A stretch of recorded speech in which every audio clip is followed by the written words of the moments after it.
Hi, everyone. Welcome. I think we have some folks joining. Yep. That participant number just keeps jumping. How exciting. Yay. There's always that like fear of like, is anyone going to show up? I know. Am I interesting enough? No, it's a great topic. So hopefully they get a good turnout. Right. Oh, a lot of familiar names here. I was going to say faces, but unfortunately I can't see their faces. And it is unfortunate because I love all of these people. Hi, everyone. Happy Tuesday. We made it. We made it. All the way to Tuesday. All the way. Oh, man. We're so close.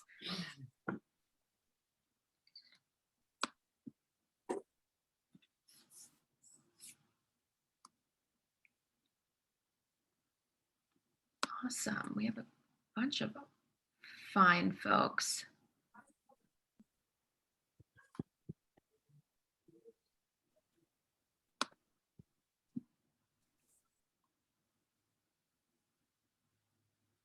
We'll get started in just a second. Give everyone a minute to settle in. What you can't see is by settling in, I have fully blanketed up. I am here for a good, cozy chat with two women that I love and respect so much.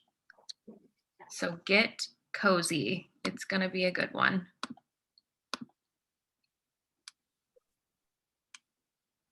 I know it is 2 p.m. Eastern on a Tuesday, but what is everyone drinking? For me, it's an ice cold water.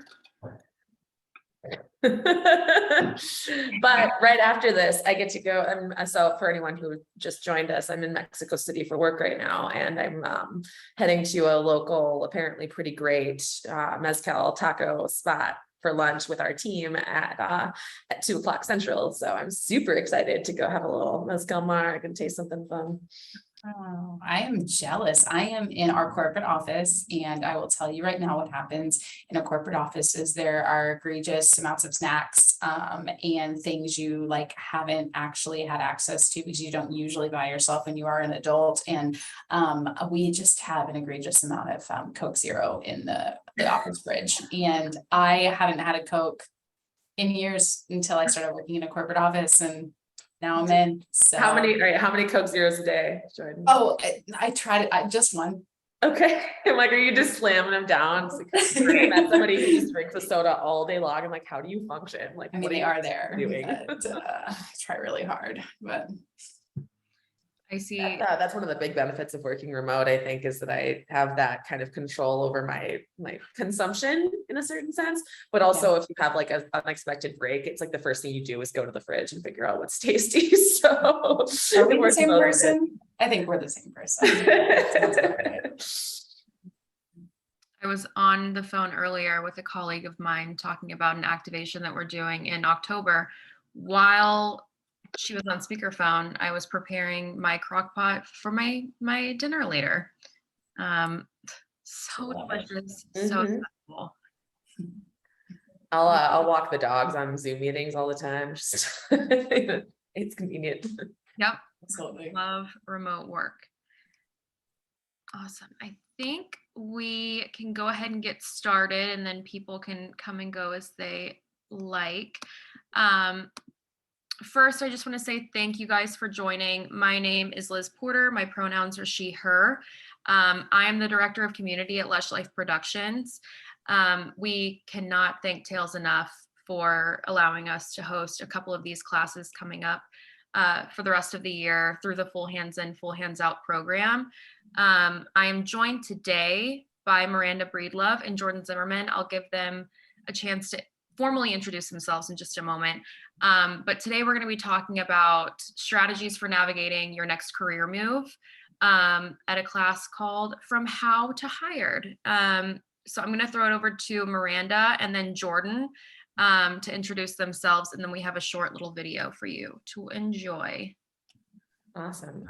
Liz, thank you so much to you, Lush Life, Tails, Jordan, everybody for having me. This is a really cool experience. And it's something I'm super passionate about because I think that we have an opportunity to really do this better in our industry, to hire better, to interview better, and to be able to talk about it, hopefully inspire some people to get the job of their dreams, which I think we should all have, and we should all be looking towards getting, however we get there. I have a dream job. As it turns out, I'm the national director of bars for Hyatt's Lifestyle division. What that essentially means is that every day I don't really know what my job is, but I keep on going. But I do, I work with all of our bars in the lifestyle division. So that's like Andaz, Alila, Hyatt Centric, JDV, Thompson Hotels, and the Unbound collection. And I work in Canada, the US, Mexico, Costa Rica, and the Caribbean. So just a couple of outlets here.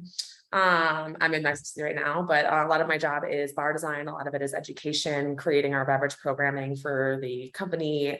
I do a lot of travel for work, training bar teams, creating menus. I do a lot of our opening bar design.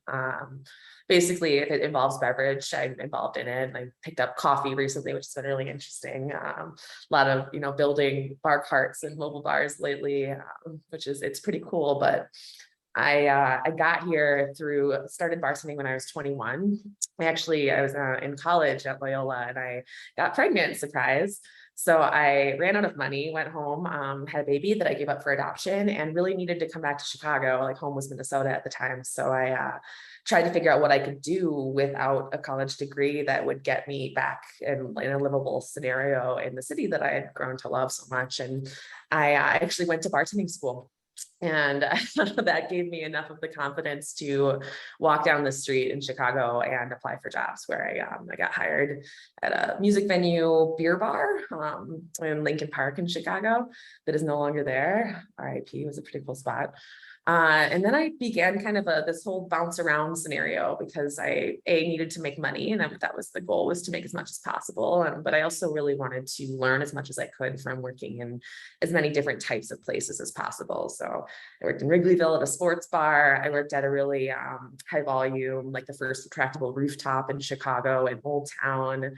I worked with that company for a long time, actually, and ended up opening several locations for them. And at some point, my goal was to be their assistant beverage director. Their beverage director is actually still the same person as it was when I was working there 10 years ago, even, which is pretty amazing. But they opened I did a lot of traveling too. I would basically work for 6-9 months and save as much money as I could, and then buy a one-way ticket somewhere and then come back, because bartending is such a flexible industry that you can just do that, which is incredible. So I took advantage of that and found a real love for traveling. But when I came back from one of those trips, I was asked to be the bar manager, assistant GM to the first really elevated concept that company did. And that's where I kind of fell in love with the craft side of things, in a sense.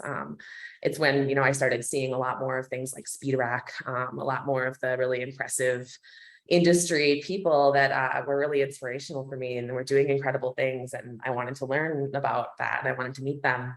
So I started to get involved in a lot of that at that point.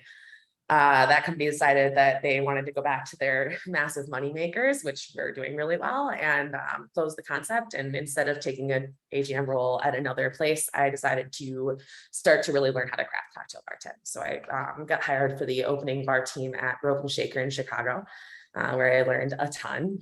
And then from there, I did some more traveling, came back, and eventually I opened up a place called Bad Hunter in Chicago.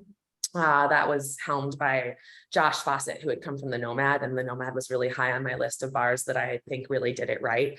And so it was incredible to learn from his perspective. And by that time, I felt like I was really ready to lead a team again. So I picked up a bar director role for a really new hospitality group in Chicago, and started to learn even more about what I didn't know. And that led to me seeing the job posting for this position on Facebook, actually. And I didn't think that I was qualified by any means, but I ended up being exactly what they were looking for, because I had a very different perspective than the general corporate beverage person. When I got into this job, I realized that not a lot of people in my position have ever been worked behind a bar. So they're coming in with a different perspective of knowledge. And I was able to move a little bit more deftly in that space and really speak to our team, meet them where they were, and be helpful. And things I care about are things that our industry cares about, education, mental health, really empathy and supporting our people and making it a career. So that's kind of my background in long format, I guess. And I've been doing this since November of 2019, so almost 3 years now. Awesome. Well, thank you for that. And we'll definitely dive a little deeper into some of that shortly. Jordan, take it away. Well, my path is very different. And that's why I think our perspectives come together really beautifully. And I have lots of questions for you.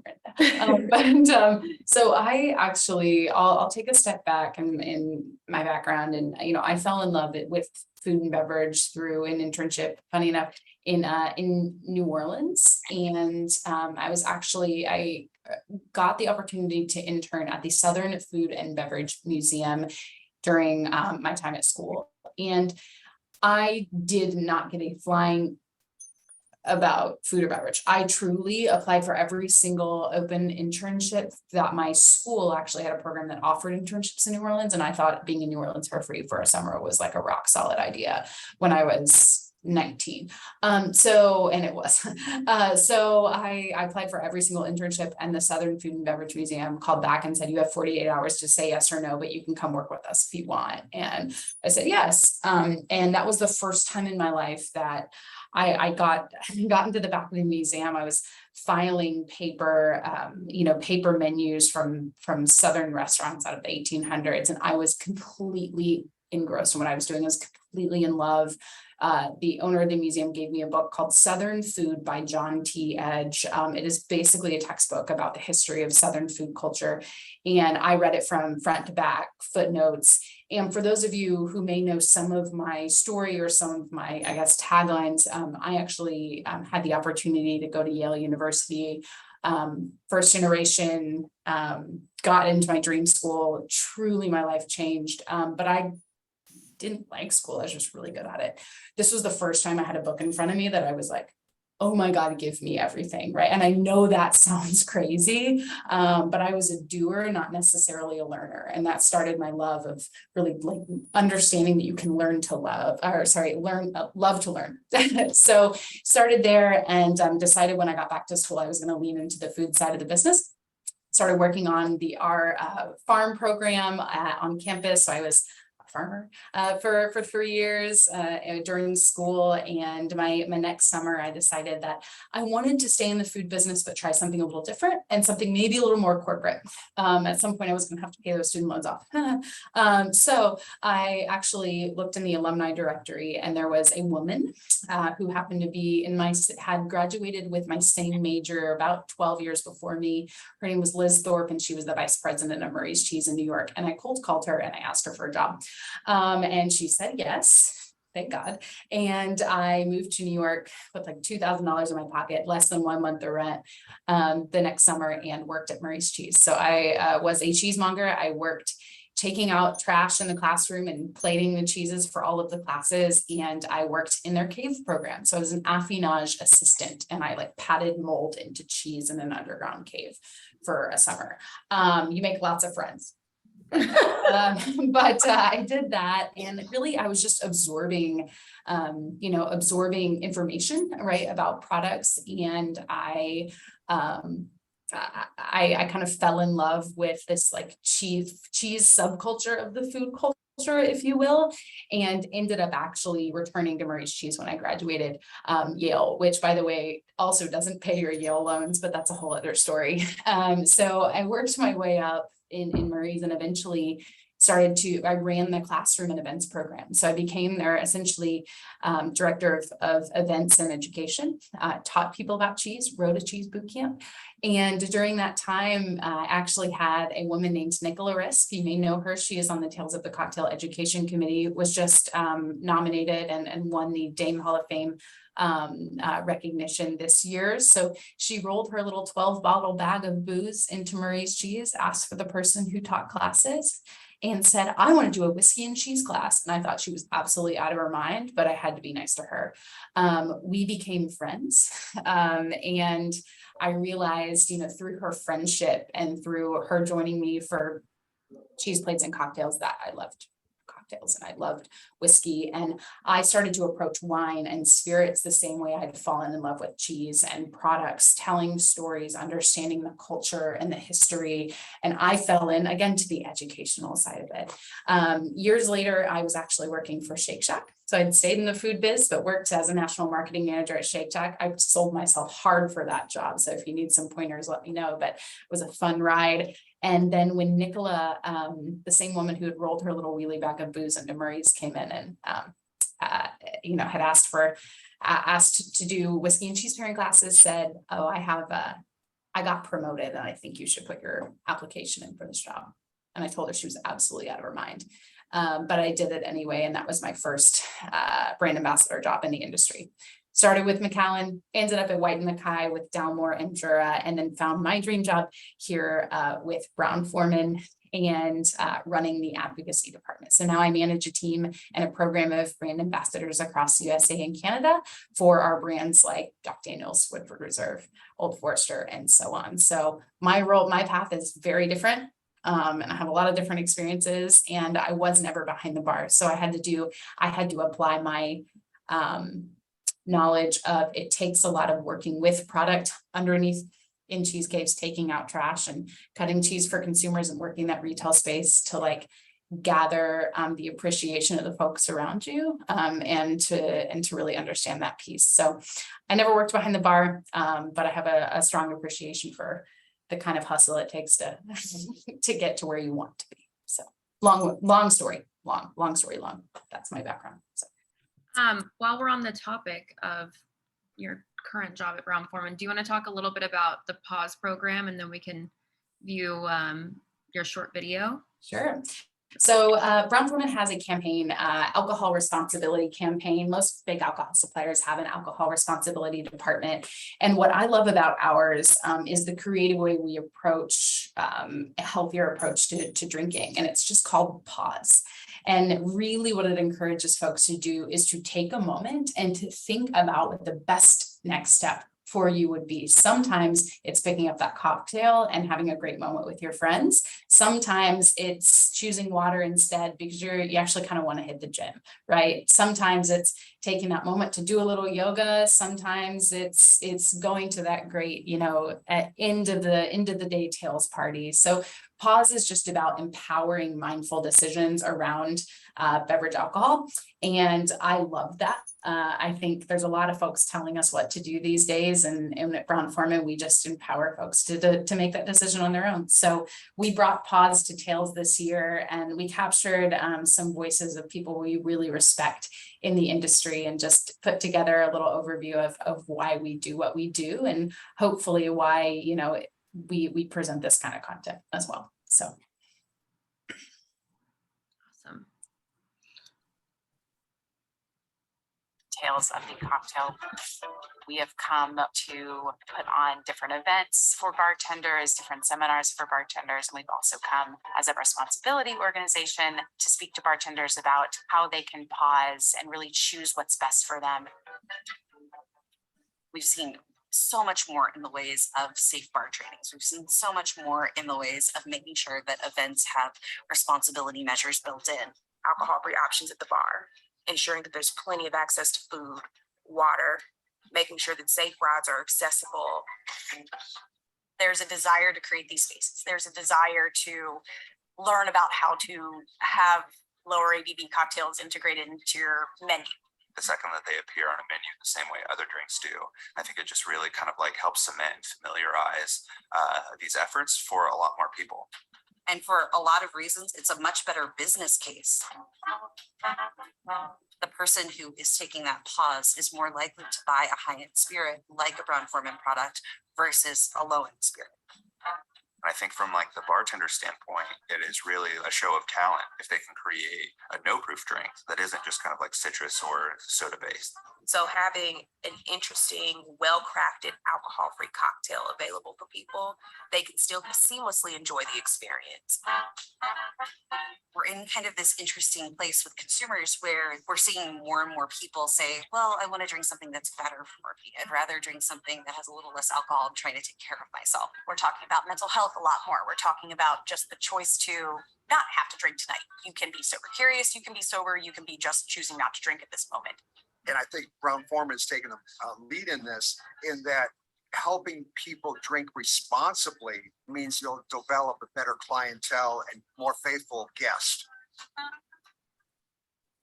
So it's a net positive for all of us, for the marketers, for the sales teams, for the bartenders. Everybody wins when we treat folks the right way.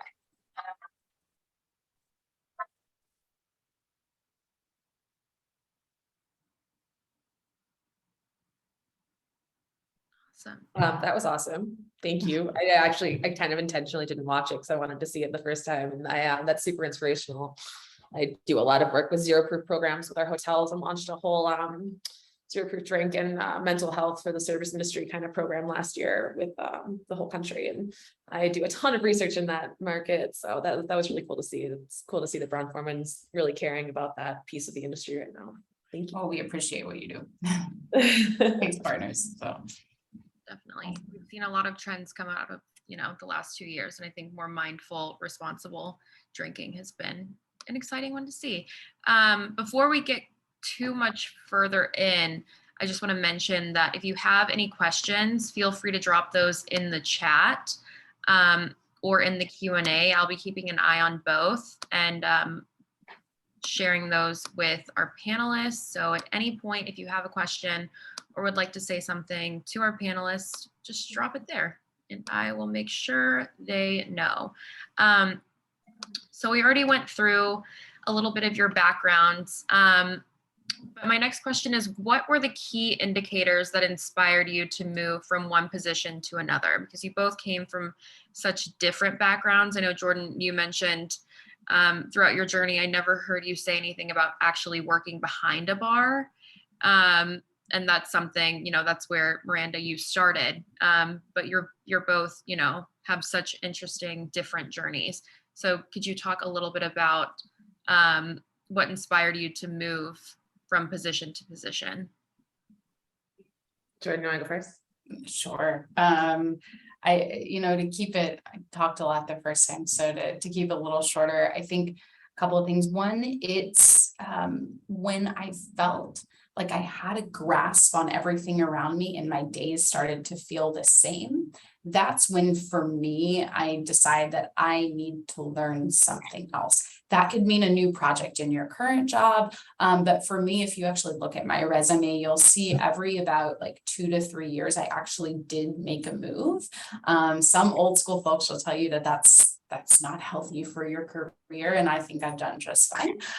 Because for me, it was really about making sure I can kind of maintain my interest by finding new things to learn. So when I felt like, this sounds really strange, but when I felt like I was one of the smartest people in the room, it was time for me to find a new room.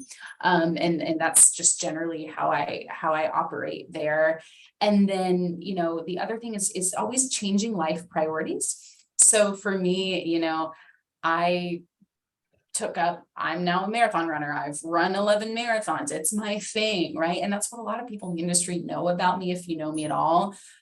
But I started running maybe 6 years ago, right? It wasn't something that I grew up with. And as that started to be integrated into more and more parts of my life, I found that boots on the streets and late night cocktails were something that I had to figure out how to fit in a different way to maintain some other personal life priorities. So I think sometimes too, it's okay to make decisions on your professional life, or I certainly did, based on what you want to learn and grow professionally, but also kind of like how those things you value in your personal life will fit into the choices you're making for your professional life as well.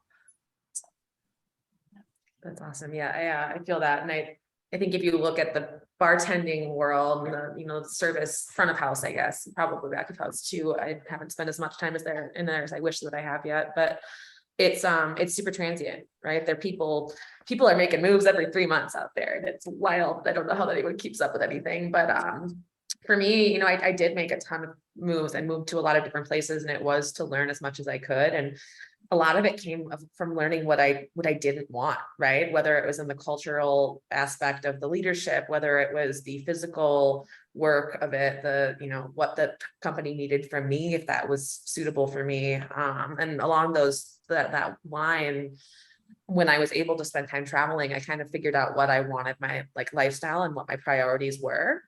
And I started to kind of curate that into the next step for myself. The first bar management job that I had, I was not prepared. I had no idea what I was doing. I didn't know enough to lead the way that I, obviously would like to think that I do now most of the time, but that gave me a lot of perspective on what I had to learn and how I could potentially find it.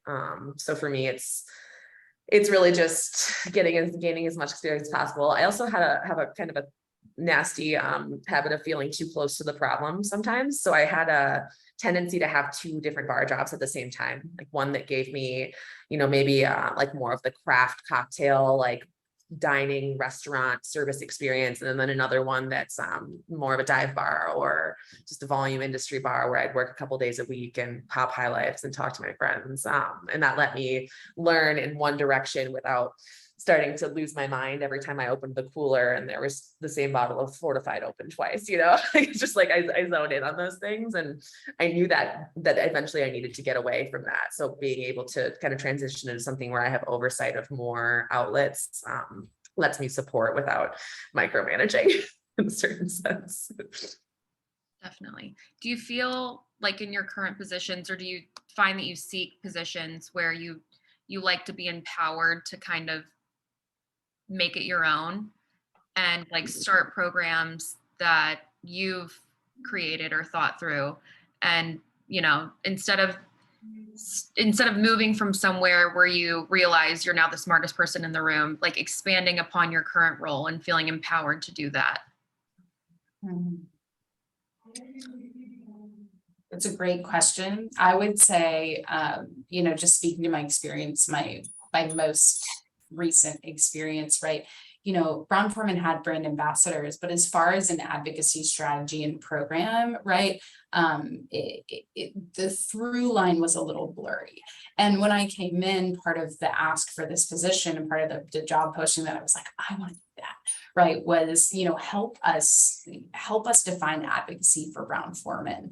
And that's, so while I say, if I'm one of the smartest people in the room, I find a new room, what I would say is that there's also a lot of value, and there has been with me, to take my knowledge and be able to apply it, right? And to be able to really utilize it to achieve what I call kind of my North Star, which is lifting other people up, right? I love this industry. I love bartenders. I love brand ambassadorship, right? So for me, that was really exciting. So I would have to say, to answer your question, Liz, I do love that opportunity to take what I do know and to utilize it in a space. And what I've been very fortunate at Brown Forman is there's a lot of people here, especially in positions of power, which is shocking, that say I know what I don't know.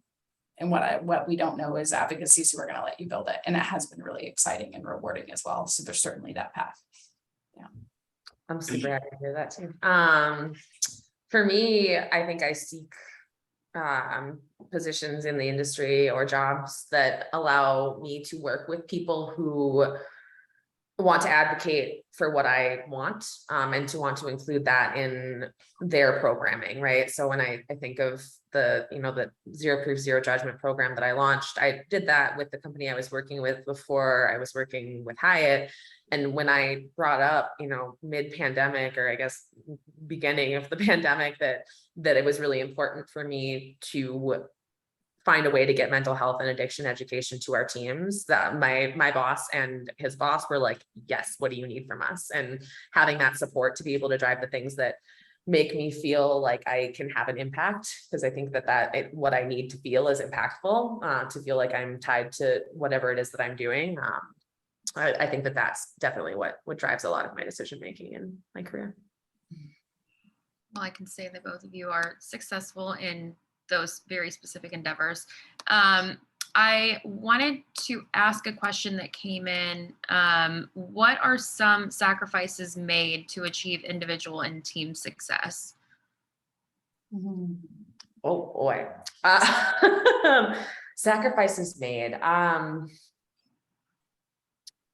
mean, it's in this job that I have currently, it's a lot of choosing what the hill is for you, maybe that day or that month, or for that property, and what you can look at and let go of and say that, like, we're going to make that great later. But that allows us to prioritize our team members as opposed to the operation itself necessarily. So I think that, we sacrifice, I more often than I wish that I had to, I sacrifice something of a higher level of standard, not that would implement problems with service, but to be able to give my team the resources they need to be able to take care of themselves. Sacrifices time, sleep, sacrifice sleep a lot, which I'm working on, work-life balance. We talk about that a lot. Yeah, that's a really interesting question. I mean, I think you hit on something really interesting. And when you said, sacrifice like quality of service, or you reference something like that, what's interesting is I just had this conversation at lunch with another colleague. And for me, I'll take that a step further. And it's not necessarily the quality overall for me that might be sacrificed, right? But it's my version of perfection. So I tend to be someone who drives towards an ideal. And someone the other day actually asked me, like, what is your biggest professional pitfall? And I said that the limit does not exist. Mean Girl reference, the limit does not exist when it comes to excellence for me. And I think sometimes, learning to manage a team in a way that cultivates what's important to them, a lot of times I have to take this like version of perfection that like generally doesn't even exist, and say, what is this team member's version of perfection? What is this team member's version of excellent work? And oftentimes it allows me to kind of expand my vision for what good advocacy work could be. So for sacrificing, sometimes it's sacrificing your position at like the head of the troop, right? And being willing to kind of fall back with the team and say, like, how do I build this together? Oftentimes in roles as you move up, depending on where you want to go, a lot of times we're moving up into people management, right? And that's a really hard skill. So you sacrifice kind of sometimes you sacrifice what you think your vision should be for a vision that's probably better. And I know that sounds fluffy, but I'll say that. I will also say sleep. And I will also say that it's also really important to define those things in your personal life that are important to you and just hold fast to those, because there's going to be time at the edges, especially as you're learning new skills, because learning takes a lot of time, that there's going to be probably some things that are healthy for you to do that you're not necessarily doing. So I would say that as well. So I would go on. Wonderful. Jennifer, I see your question here. We're actually getting to something similar to this in just a bit. So I'll save that one. Leah asks, you've both beautifully spoken to how personal and professional decisions are more integrated than we may think. Can you speak to how you balance and create healthy boundaries between the two? It's a daily conversation with myself. I have to check myself constantly to make sure that I'm prioritizing correctly, and that changes day to day for me. Like I have kind of routines and rituals that I try to hold on to keep me stable when I'm working and traveling all the time. I travel a lot for work and it's hard to stay healthy. So exercise is incredibly important to me, but I also, I'm lucky that I do a lot of making my own schedule in a certain sense, but I am really clear with the leadership of my team that if I'm not in a good place, I need time. Like I need to be able to step back, and they're really supportive of that. So I prioritize my personal relationships, my physical health, and give myself the space when I need it. And I find that if you're able to communicate that to the people around you and the people you work with, they're generally really interested in giving you that. So I feel like that's how I check in with myself every day to make sure that I'm staying sane. I love what you said, Miranda, about, checking in with those who may be your line managers. And, part of that for me is assuming positive intent, right? Assuming that the people who manage you want you to be healthy because they want you to come back to work tomorrow, right? And I think if I can lead with that mentality, it allows me the space, especially for someone who struggles with anxiety like I do, to say, maybe I can have this conversation. So there's that. And I think to speak specifically to my how, I think it's recognizing my strong patterns, right? There's patterns I can put some work into to change. And then there's some that I'm like, you know what, we're gonna roll with it. And one of those patterns is that I'm a workaholic and I live and die by a schedule, right? So for me, I mean, it's very specific how to answer this question, but I literally put my massages, my workouts, my runs in my calendar, because for me, also, I work in a company where we all have visibility to each other's calendars and can grab time and send meeting invites without having to send 15 emails back and forth, which is nice. But if a pocket is open, someone's going to take it, right? So I've, part of that balance is like, if you're a workaholic that lives and dies by schedules, schedule in your you time. And I think for me, that's been really strong. So whether it's schedules or not, it's like figuring out your pattern and your thing and working with that, right? To integrate the parts that you need to integrate into your life to create that balance. So that'd be a strong suggestion. I know it's a little fluffy, but for interpretation.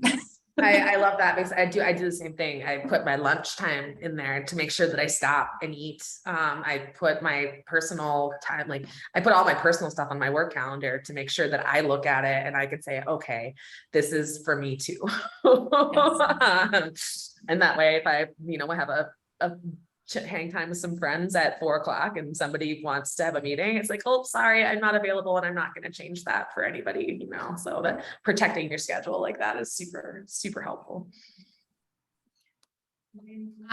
So now that our industry is somewhat climbing out of the worst part of the pandemic, we spoke about this a bit before we jumped on.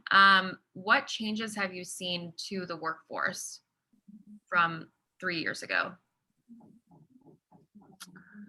In the restaurant and bar side of things, the kind of the hierarchy, the structure of the staff has changed a lot. I've watched a lot of our leaders leave the industry or switch focuses away from operations, which kind of put up and coming leaders in, a position to decide whether or not they were going to stay or not under, with the people that they had been looking up for. So a lot of those people left the industry, honestly, or took more stable positions within it. And then that led to a lot of people who were maybe just starting out as bartenders with a lot of passion to become the bar managers a little bit too soon in a lot of cases. And I will absolutely be the first person to say, like, apply for the job that you don't think that you are ready for, because you probably are more than you think you are, but also it's an incredible way to grow. But in that scenario, we didn't have the structure in place at a lot of outlets, a lot of bars and restaurants to be able to guide them. So distributor relationships suffered, supplier relationships suffered. They didn't understand necessarily how to communicate to their team to create an environment that people wanted to work in. And that's when we started to see just an insane amount of turnover. So I think that's been one of the biggest challenges, is how do we restructure the leadership and the kind of the whole team itself for me. That being said, this industry is also a lot more resilient than I think it was before, which is huge. Yeah. And we saw the same changes on again, I manage a team of brand ambassadors. So for us, who our folks were challenged, or who our folks were goal to interface with, changed, right? And brand ambassadorship, we've built this strategy based on, ambassadorship and advocacy is about relationships, right? It's how many advocates you can create in the trade, not necessarily how many cocktail listings you get, right? So that's tough when, the turnover feels really consistent right now. So we saw that on our side too. And I think we've also seen an influx in the number of applications to become brand ambassadors. So always like a sexy job. But we've seen so many people say like, I need this kind of change, and 400 applications in 2 weeks for a role, right? And we're certainly not the only people hiring for brand ambassador roles right now too, right? So I think it's interesting to see that change. And the other thing I would note from like the corporate side is we're seeing people demand the company's purpose. Like they want to know why they need to work for a company. Like what is, not only do we want jobs and we need money after this crazy pandemic, I think I do think on the whole, employees are stepping back, and they now feel like they have permission, and they've always had it, but good for them to ask the companies why, right? Why do I want to work for Brown Forman over Diageo, so on and so forth? We love you, Diageo. I'm just saying, using that as an example, right? Why would I want to work for Diageo over Brown Forman, right? What is the company's why? What do they believe in? And I've seen a lot of that conversation recently as well. And I think it forces people in management positions to say like, what is the vibe of my team? And what is the vibe that I'm going to create? And how do I answer those questions when people come to interviews, right? And it's not, you can't BS that question, because people are going to find out real fast if you lied. So. Yep, the great reset. Everyone's listening to their bodies and mind and demanding better. And I think, it's been really refreshing. So what new challenges are both business and bartenders facing that might be affecting the hiring landscape? I think we have the exact opposite problem. You get 4,000 applications, I get 3, and maybe 2 of them don't show up for the interview.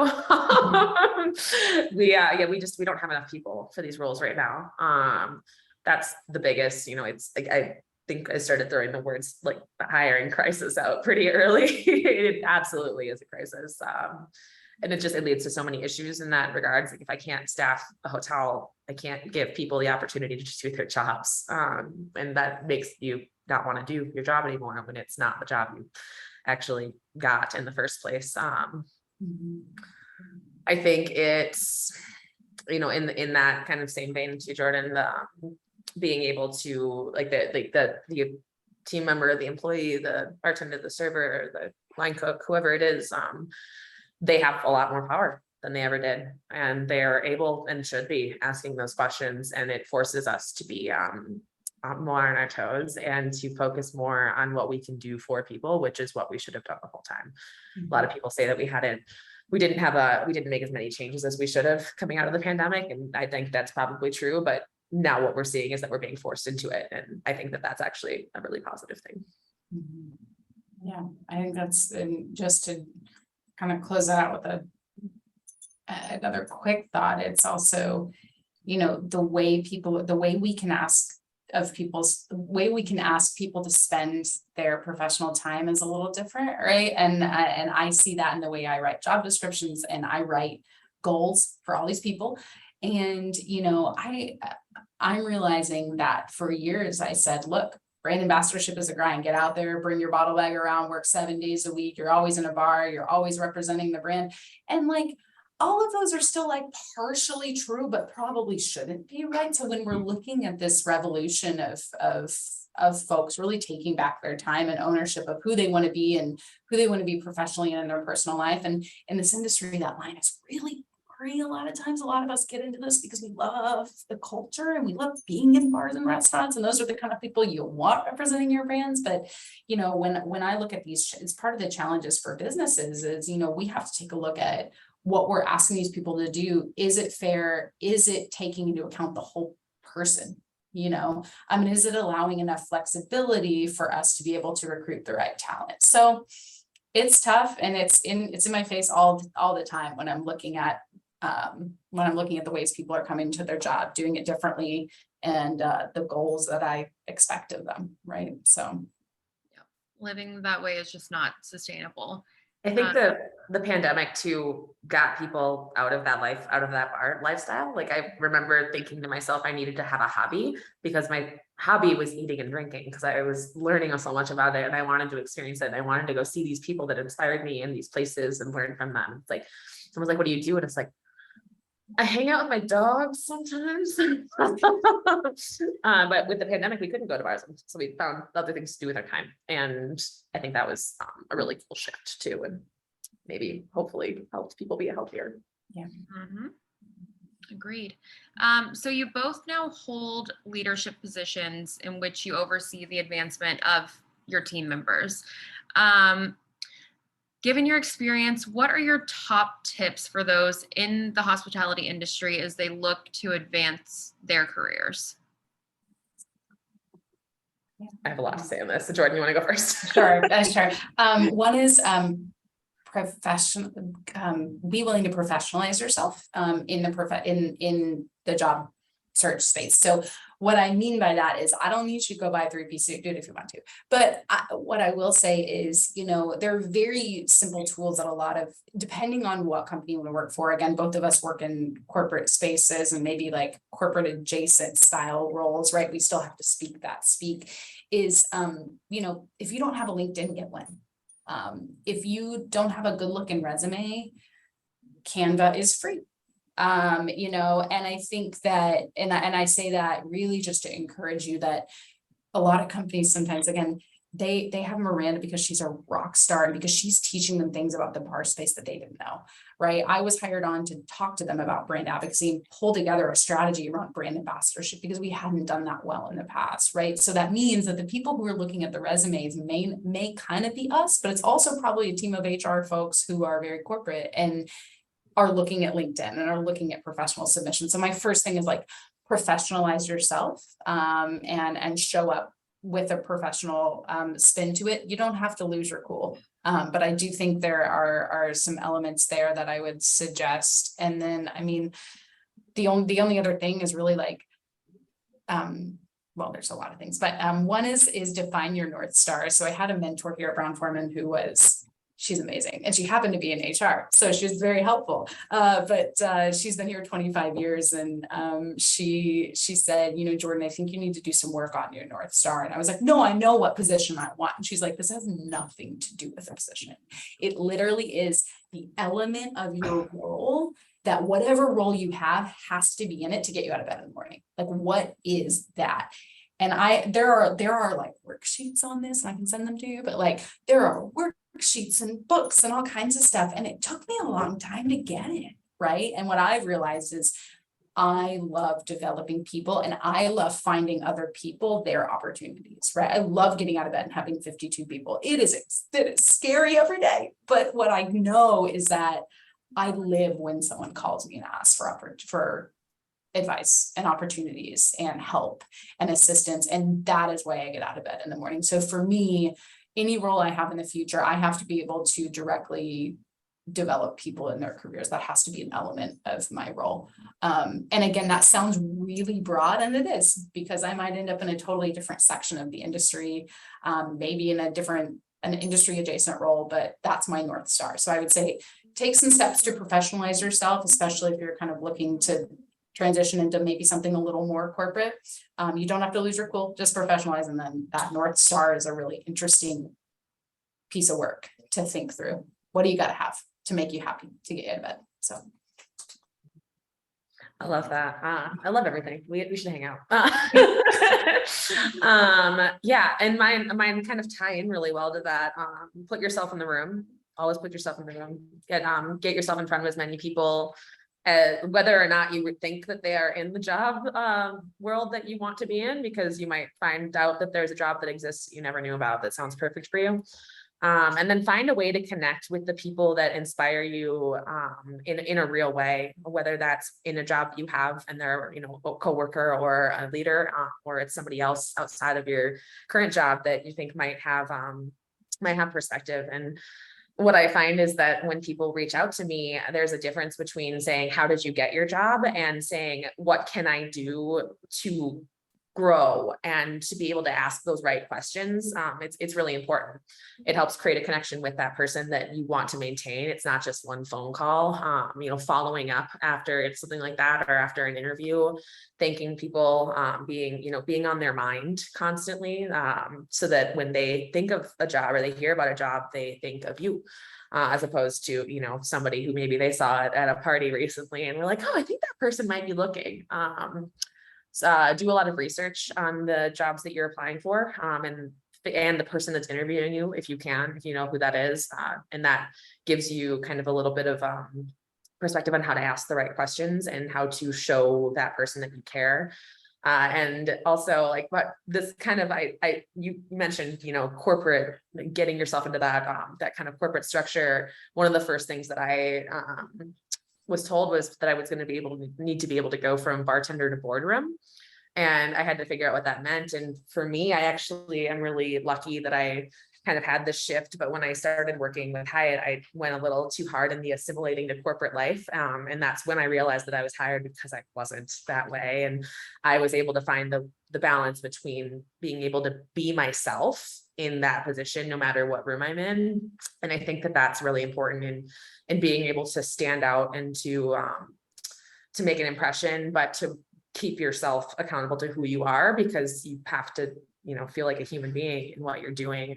So if you're looking as much as even into a resume, like finding a way to really stand out that represents who you are and your strengths and your passions, to catch people's eye. Like I was pretty sure I wasn't going to get the job that I have now, because it took me so long to build my resume, because I wanted it to be like, holy cow, this person, you know, blah, blah, blah, to stand out in that stack. And when I asked my boss after I got hired, why did you hire me? Because I knew a couple of the people that were up for the job at that point. And she said, because I looked at your resume and I saw that you were going to do whatever it took, because I had structured it that way. Like I had, you know, this like extracurriculars kind of section that was industry related. And then I had like a passion project section that was not, and like gave that person an opportunity to see what I wanted to do and what was important to me, as opposed to where I had worked before. Because you can find that on LinkedIn, because you should have a LinkedIn. That's correct. What else do I have in here?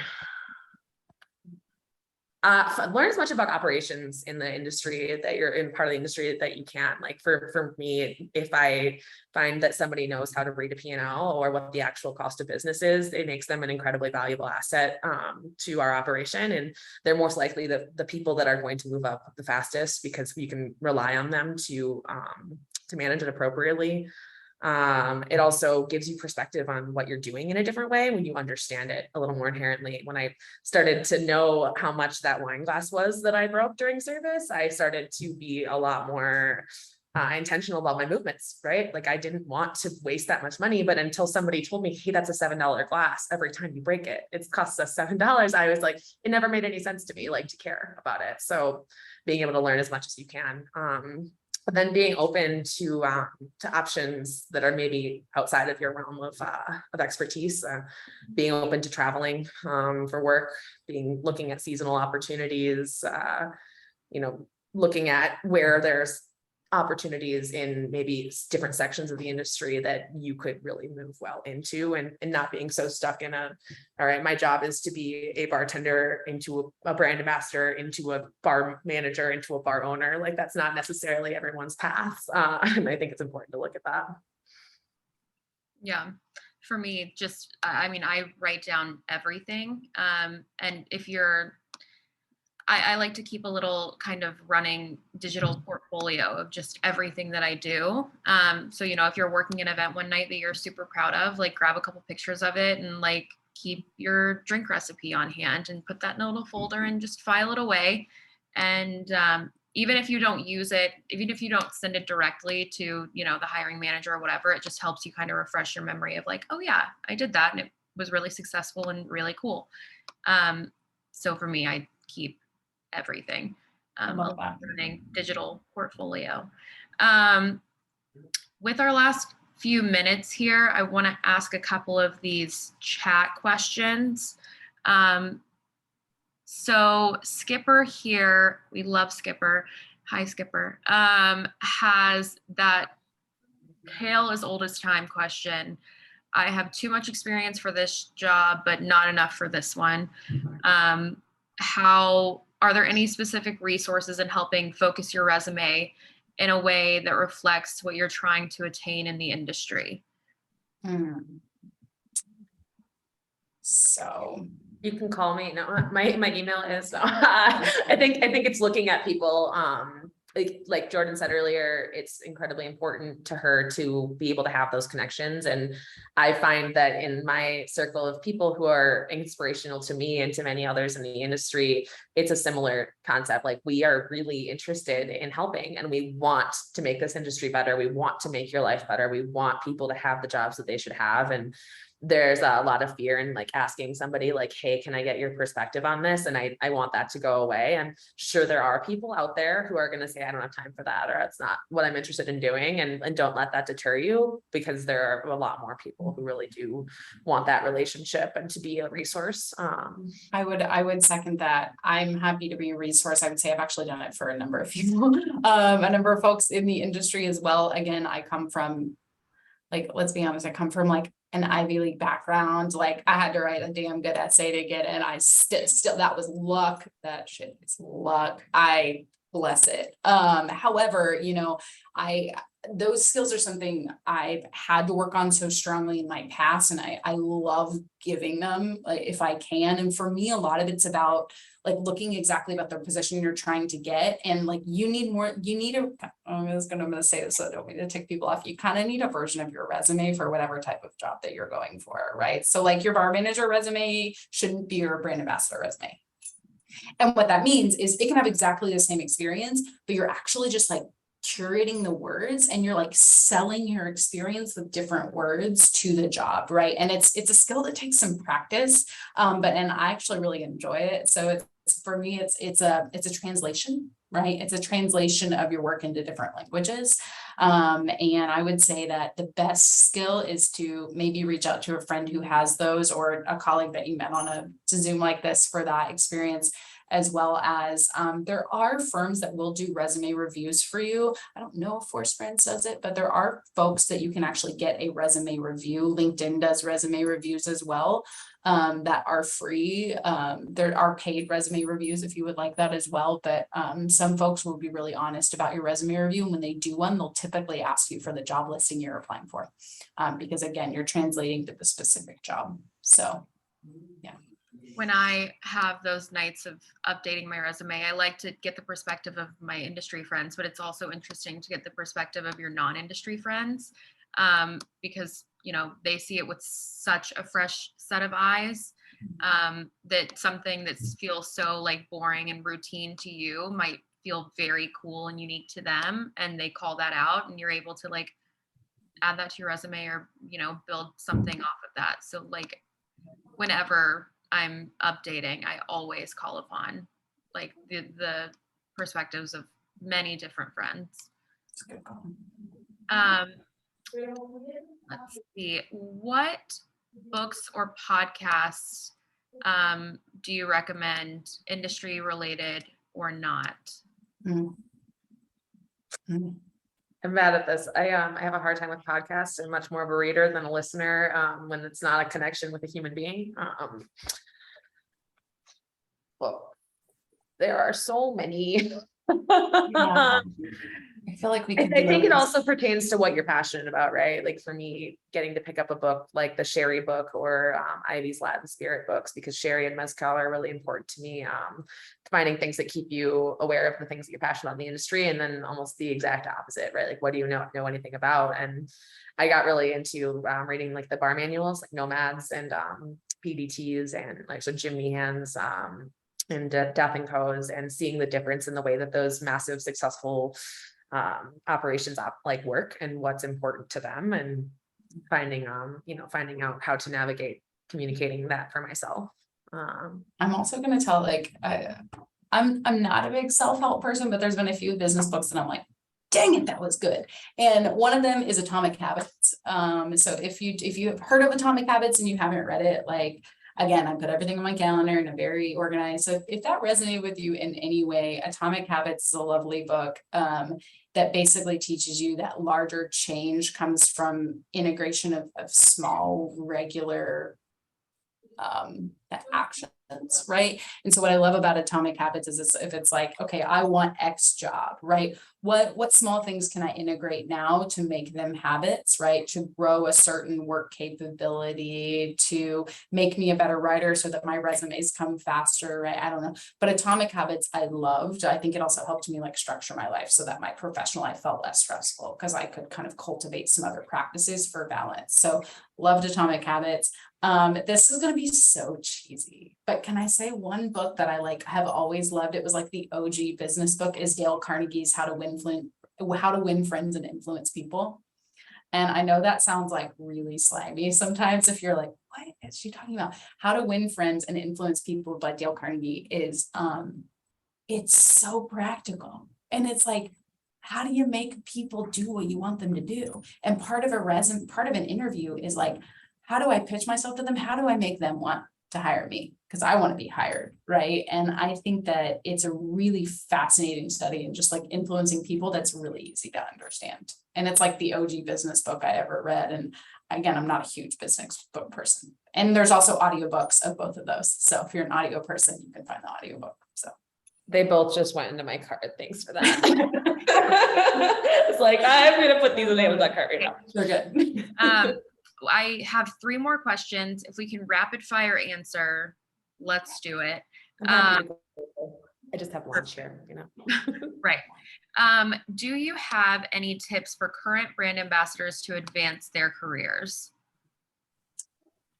Be open to other roles other than brand ambassador, manager, or advocacy lead, because those are very, very few and far between. Industry companies are very flat.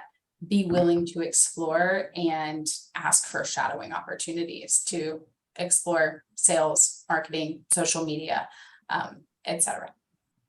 Keeping it short. Best resources for finding job postings. Most Facebook groups, like cities have a Facebook group that people post job opportunities in. I think I had this in an answer to a question that we were gonna talk about, but I got the job from, it's funny that this is the call, the Tales of the Cocktail CAP alumni page. I capped in 2015, and that's where I saw this job listing.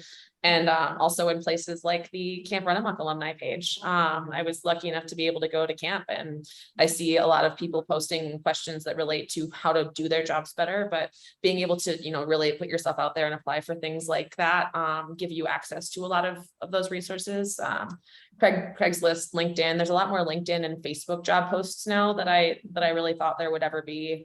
And Force Brands, I think they do a good job as well. I think, you know, they capture a sector really easy to filter, as well as if you're someone who just like really likes tasting and drinking, and they have cannabis, they have wine, they have spirits, they have food, right? So if you're kind of like me and you're like, I'm okay with branching a little bit, it's also a good job board for both of those things too. So Culinary agents is another one, actually. Yeah. I saved this one for last because it has absolutely nothing to do with this class, but it's a fun question. How do you navigate around allergy or dietary restrictions for zero-proof cocktails and batching those? Navigate around allergies. Dietary restrictions. So I guess I treat the zero proof program as I do our regular cocktail programs. So when I look at building a menu of non-alcoholic options, I do it trying to find the same type of balance that I try to seek in our alcoholic cocktail menus. So I look for things that are refreshing and light, for things that have different, you know, maybe impactful, bitter or not spirit profiles. And that lets me use a variety of different ingredients. There's a lot of non-alcoholic spirit alternatives out there that are actually really, really great. And those are almost exclusively fully zero proof. If we're looking at like a dairy or a nut allergy, you know, you can't put orgeat in everything. So it's a tasty option, but I think that there's ways to be inclusive of the ingredients that you're passionate about, but also build the menu around what is accessible for your guests. So I'd say, yeah, treat it the way you treat your regular cocktail menu. Awesome. Well, that is the last one. Thank you, Miranda. Thank you, Jordan. Thank you, Tales of the Cocktail. And thank all of you for joining us today. I know this class is going to live on the Tales YouTube page at some point. So if you want to go back and review, please do that. If you have any other questions, drop them in the chat. And Jordan has dropped her email address here. It looks like Miranda's typing hers. So they are both so accommodating, and I'm positive if you email them with any questions, they will certainly get back to you. There's Miranda's. So That's my Insta too. I'm on that. If you're more comfortable reaching out on social media than a Hyatt email address, I completely understand that. It takes a minute to get there. So either is perfectly fine. thank you. Any final words, Miranda or Jordan? You know, I think in this new world, you guys really have the power to drive what your future can be, and just know that people want to help people. And so that's why we're here. That's why we would offer our email addresses. We want to talk. So if there's ever a way that we can lift you up and help you kind of navigate your next step, you know, the digital door is always open. And if you're in Kentucky, the physical door's open too. So take the risks. Put yourself out there, do the things that make you uncomfortable. As somebody also with anxiety, I have a hard time doing that, but it has really been a game changer for me and for a lot of people around me. Awesome. I just dropped both of their emails in the chat so you guys can see those as well. Jordan_Zimmerman at b-f.com and then Miranda.Breedlove@Hyatt.com. So thank you all again. Really appreciate your time. Miranda and Jordan, lovely to see you as always. Thank you, Tales, and thank you to all of you. Happy Tuesday. happy Tuesday. Have a great weekend. Do something for yourself. Bye. Bye.